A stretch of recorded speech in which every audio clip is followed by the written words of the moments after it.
In this example, I'm just going to go through the basics of the interface in Adobe DImension. I've opened up DImension, as you can see here, and in the top left-hand corner, I'll click on Create New and give it a couple of seconds. DImension is not the fastest application in the world. We have our grid. This is our floor, and we've got X, Y, and Z. But you'll see when we put something in, which is sort of left and right, in and out and up and down. Y is the height, as it were. Different 3D applications change this, unfortunately. It's a bit confusing. We have a toolbar on the far left, you can see here. I usually use the shortcuts, and I'll do a separate video for that. But if you want to move things around or move the view around, you can see here, I can click on the orbit. If I click on that, I roll over my grid. You see the orbit cursor. Click and left, click and drag, you see, and I'm going around like that. And if I click on the four-headed arrow here, this is panning, click and drag. So this is moving along without changing the depth, the perspective, as it were. And the last one, if I click on that, this is like a zoom in and out, a dolly, what they call a dolly effect. As you can see, works quite well. I'll do a separate video for navigation, but it does matter what your interface is. Like, are you using a normal size keyboard? Are you using a trackpad? I'm personally using a Logi MX Ergo mouse, so it's a little bit different. But if you get confused, you can just come here and use one of the tools. I'll click on the arrow tool, the select tool, and you can see we have basic shapes, we have models, and if I collapse these, you can see we have materials, ceramic, concrete, fabric, leather, liquid. There's quite a few materials you can play around with, enough to basically do most of your basic stuff. It works very well. And if I go eventually, here we go, all the way down, we have like environment lights. These are like HDRIs to give different environment lights, but I'll do that in another video. And here we got images as well, and so on and so forth. You can see up at the top here, we have models, we have materials, so we can just filter to show different lighting effects or images or whatever. And I'll just click on it again to take it off. There are no libraries. I haven't got anything set up here. And it looks like Creative Cloud libraries will no longer be supported, so we can't use those. We are in the design area here, the design area. The render area is when we say we've done something, we want to render it, and in the top right hand corner, name, where to save, format, and render. But I've got nothing to render here, and quality on the left. So I'll go back to design.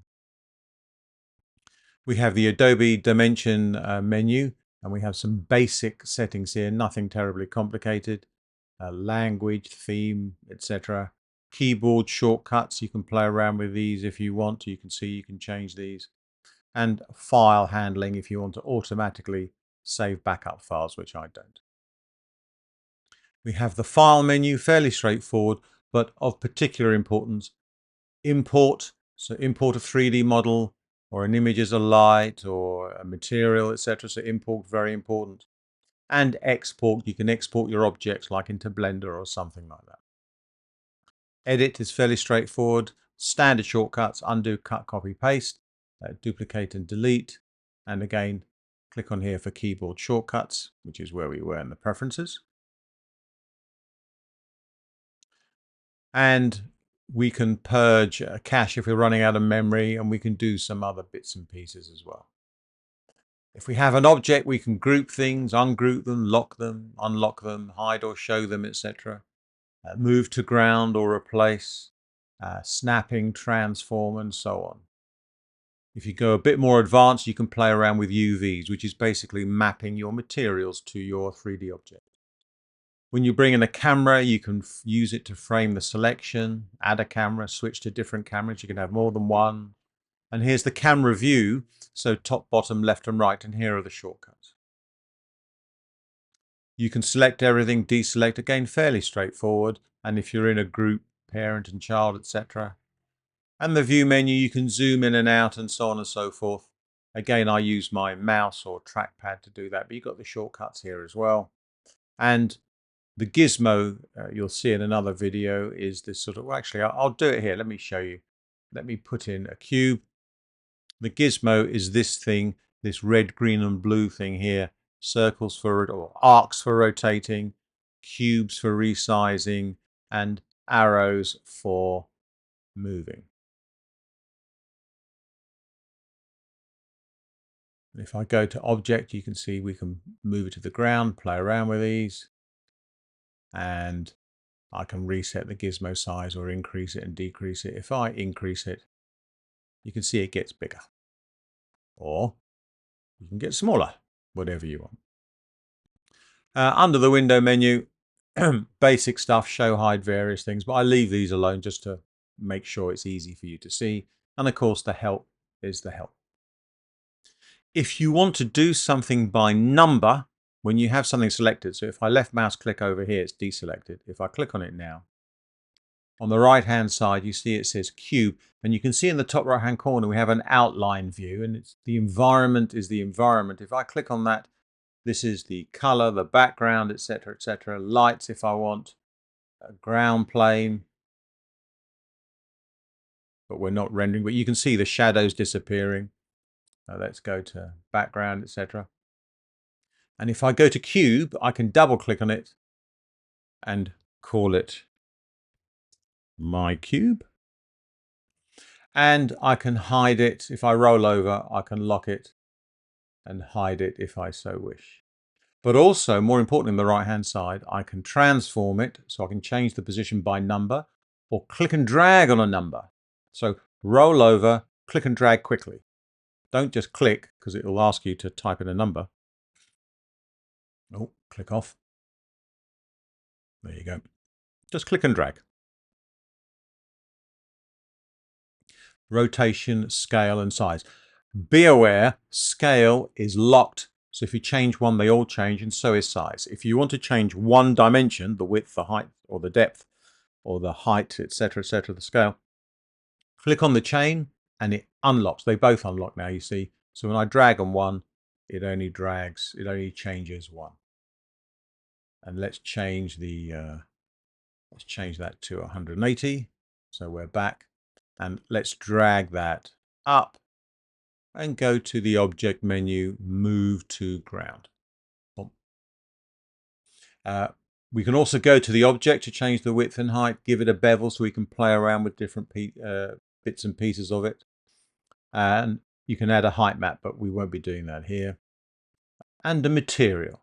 If you want to change the color, you see, come down here, click on this and choose a color, and bingo. For more sophisticated objects, or if you put your own material on, then you'll have a lot of information here. You see we've got normal maps, height, and so on and so forth, but I'm not going to worry about those. And if you had a pattern on here, you can change the repetition and the offset and so on and so forth. And if you notice, you see it says default material. You can delete it. Let's click on it. There it is. It replaces it with a default material. And you can add new ones as well, except I can't at the moment because this is sort of like an inbuilt shape. I have to click on here, convert to standard model, and then I can add other materials like decals and things like that. Basic actions, delete. I can duplicate it, click on the plus, move it out the way. And you can see the duplications worked. We have two names here, and I can see I've mistyped cube now, but never mind. Group, which is Command G, Command Shift G to ungroup. So if I click on those and shift click on the other one and do Command G, you can see they're in a folder here in the outline. Expand that and I can click on each one. Very nice. And here we've got move to ground, and we've got mirror, and we've got replace, and we've got place an image on a model. Clicking on this allows me to import an image to put it on the model, but we'll do that in another video. There's no camera here, so there's nowhere for me to really see. I'm in the viewport at the moment, but I can add a camera. Just click on that. There it is. And here you see it says camera now, you see. And now I've got camera selected in the top right hand corner. and I'm in camera, and if I click on object, here's my focal length that I can play around with, depth of field, and width and height. Width and height in the camera is what you change for your render output. So at the moment, we will render an image at 1920 by 1080, standard HD. And we do that by going up here in the top left-hand corner to render. And we render, ray tracing is fine. We don't need anything else. GPU, yes. Preset, like what quality do we want, number of samples. You can leave these all as basic, but if you want higher quality or if you want it quicker, you can do it a quarter size, something like that. So you can play around with that. And if I click on, now on the right hand side here is where do I save it to? I can click on that to change it. Give it a name. I'll just call this test. And I just format PNG is fine, but I could do it as a PSD if I want. And I'll click on render. And depending on how quick your computer is and how complicated the scene is, and here we go, this is being saved now onto my desktop. Here is my image. And in the bottom right hand corner, it told me how long it took. And if I hide dimension, here is my camera test as a PNG. Top left hand corner, go back to design. And so this is the basic interface. By the way, I normally switch ray tracing off. If you put it on, it does slow things down. And you see this rough version. Give it a few seconds, it gets better, and then a few seconds more, better and better and better. I personally find that irritating, so I switch ray tracing off. So you can play around with that. But this is the basic interface of Dimension. It's not difficult. It's simple 3D, but it is 3D. Remember, we've got X, Y, and Z. We can rotate around in perspective, zoom in and out, and pan.